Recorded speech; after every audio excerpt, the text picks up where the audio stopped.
இந்த கோவிலோட கதை ரொம்ப புராதனமான கதை. கண்ணகி மதுரையை எரிச்ச போது அங்க நிறைய மக்கள் இறந்து போயிடுறாங்க. மத்த மக்கள் ஊரை காலி செஞ்சுட்டு போயிடுறாங்க.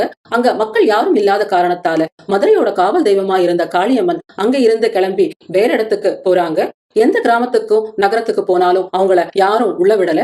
அப்போ சிறுவாச்சூர் கிராமத்துக்கு அருகில வராங்க. அன்னைக்கு வெள்ளிக்கிழமை.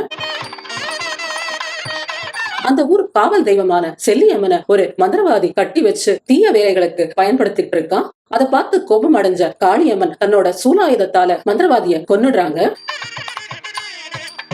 அது மட்டும் இல்லாம செல்லியம்மனை மந்திரவாதியோட கட்டிலேந்து விடுவிக்கிறாங்க.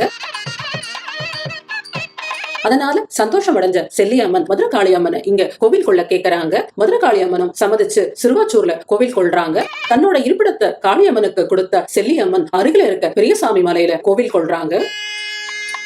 கோவில்ல முதல் மரியாதை தனக்கு கிடைக்கணும் அப்படின்னு சொல்லிட்டு கிளம்பி போறாங்க. இப்பவும் சிறுவாச்சூர் மதுரை காளியம்மன்ல முதல் தீபாராதனை செல்லியம்மனுக்கே அரூபமா காட்டப்படுறது.